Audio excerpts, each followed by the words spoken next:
बाकी मनवा के कैसे है समझाई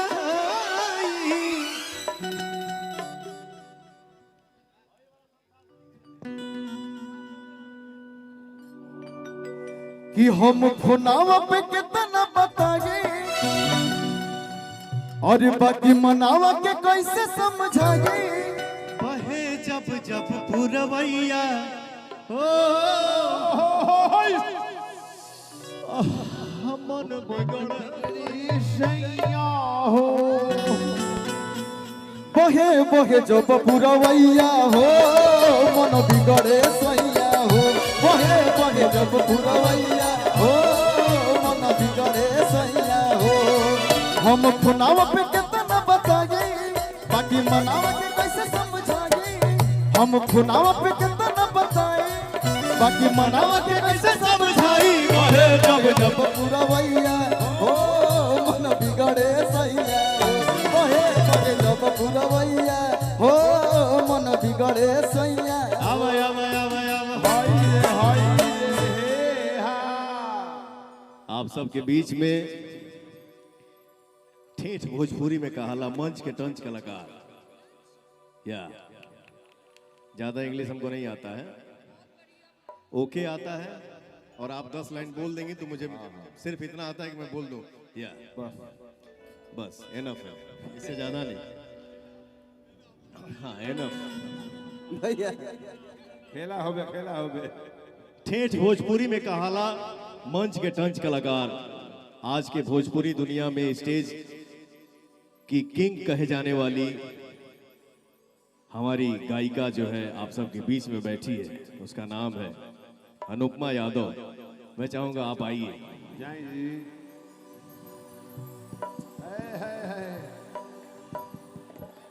बस बस बस बस बस बस बस बस फिर वही बीच वाला ठेहुन के नीचे ना ठेहुन के ऊपर बाप रे बाप। अरे सर क्या बात करते हैं आजकल ट्रेंड चल रहा है।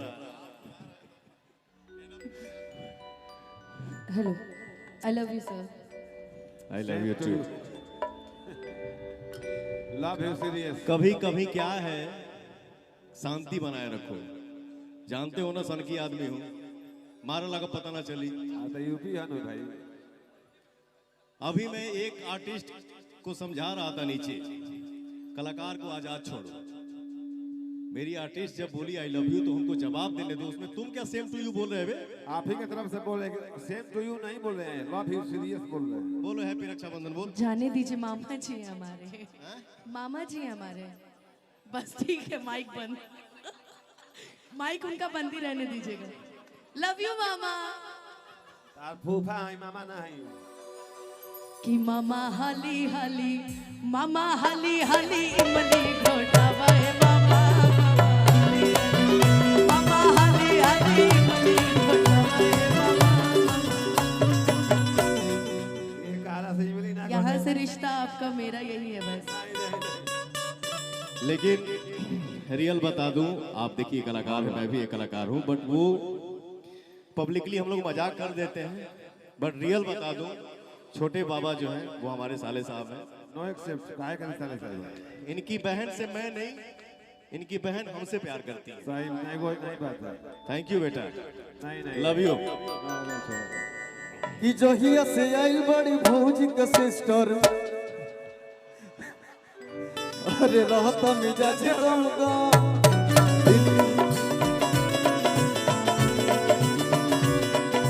इनके में लागल रही उनके में लागल रही सुबह शाम हरदम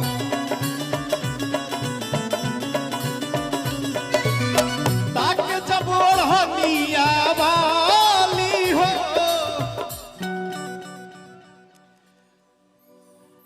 ताके जब ओढ़निया वाली हो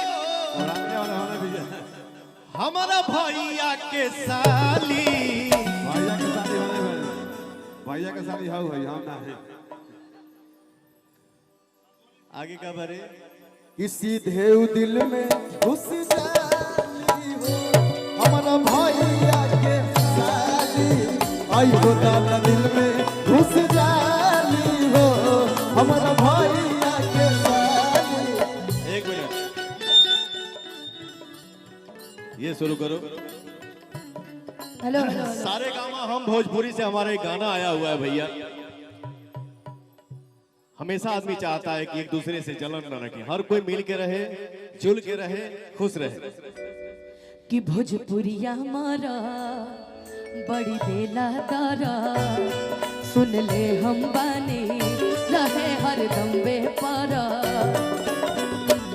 सोनिया के देखे डायरेक्ट देख लेवे के बाद हम नहीं मोलब ऐसन खातारा, हम नहीं मोलब ऐसन खातारा। कि दिल वाला हमें सुन लाए गोरिया, दिल वाला हमें सुन लाए गोरिया, आरा बोलिया हो छापा। दिल वाला हमें सुन लाए गोरिया, आरा बोलिया हो छापा। सुन लाए बोलिया, आना बोलिया छापा। भोजपुरिया हमारा बड़ी बेला दारा, सुन ले हम बानी रहे हर दम बेपारा। हम नहीं बोलब ऐसन खातारा, हम नहीं बोलब ऐसन खातारा। ए रुक ना रे। दिल वाला हमें सुन लाए गोरिया, आरा बोलिया। दिल वाला हमें सुन लाए गोरिया, आरा बोलिया हो छापरा।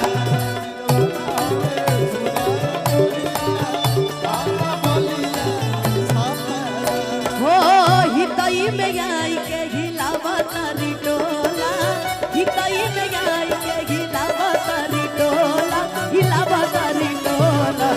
भौजी तोहर बहिनी हो गई,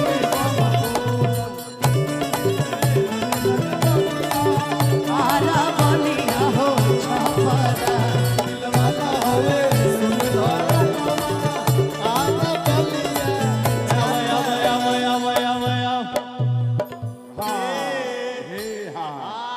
कि कतना दिन से